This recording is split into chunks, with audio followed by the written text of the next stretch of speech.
আসসালামু আলাইকুম ওয়া রাহমাতুল্লাহি ওয়া বারাকাতুহু। বিসমিল্লাহির রহমানির রহিম। আজকে আসলে মূল বিষয় যারা এর আগে যারা বক্তব্য রাখছেন, আমার মনে হয় আপনাদের বক্তব্যের মাঝে মূল বিষয়গুলো উঠে আসছে। এরপরেও যেহেতু আমি এই মসজিদের সাথে জড়িত, ওই সুবাদে যখন আমার নামটা প্রস্তাব করছে, আমারও আপনাদের উদ্দেশ্য কিছু বলতে হয়। আমার মূল বিষয় হইল আমরা মুসলমান আমরা মুসলমান এখন আমরা মুসলমান হইয়া আমরা যাইতেছি গিয়া হিন্দুর কাতারের মধ্যে, ঈদের আর শাস্ত্রের ভিতরে আমরা চলে যাচ্ছি। আমরা মুসলমান হইয়া বলে কেমনে?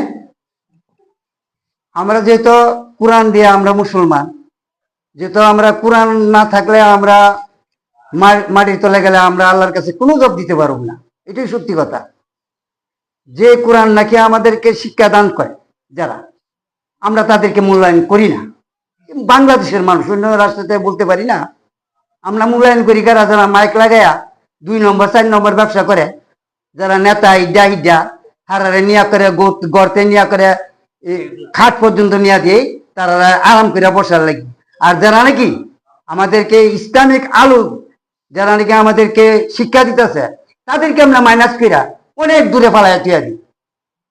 ওই সুবাদে আমি আমার সমাজবাসী নিয়া আমি চিন্তা ভাবনা করছি যে না, এইভাবে হইতে পারে না। আমরা হলো সংস্কৃতিটা পরিবর্তন করি। পরিবর্তন করতে গেলে আমাদের কি করতে হবে? যদি আমাদের একজন ইমাম সাহেব বা ধর্মীয় কোনো লোক যদি কোনো দিকে মারা যায় বা কোনো পদত্যাগ করে বা কোনো পরিবর্তন হয়, তাহলে তাদেরকে যেন আমরা একটা সম্বর্ধনা জানাতে পারি, তাদেরকে যেন আমরা একটা সম্বর্ধনা দিতে পারি।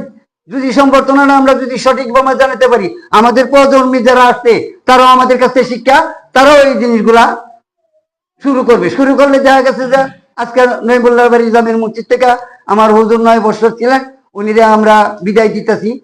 আমাদের দেখা দিয়ে দেখা গেছে নামুল্লার বাড়ির ইমাম সাহেব যাইব, তারাও এমভাবে সম্বর্ধনা দিব।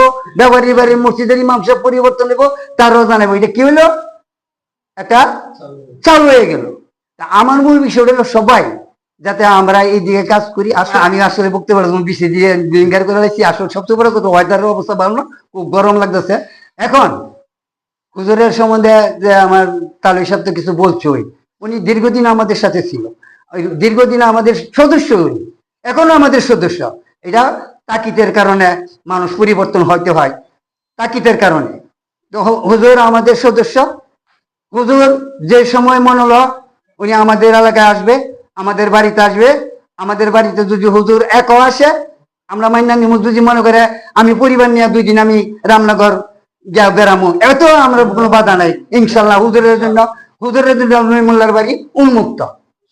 আর আমি হুজুরের আব্বা উপস্থিত। আমি হুজুরের আব্বারও আমি বলছিলাম মসজিদে যে আপনিও যতদিন বাচ্চা থাকেন, হুজুর আসুক না আসুক, আপনি আমাদের বাড়িতে আসবেন।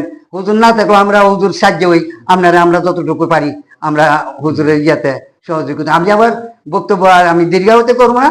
আমি আবারও হুজুরের সুস্বাস্থ্য কামনা করি আমি আমার বক্তব্য এখানে শেষ করলাম। আসসালামু আলাইকুম।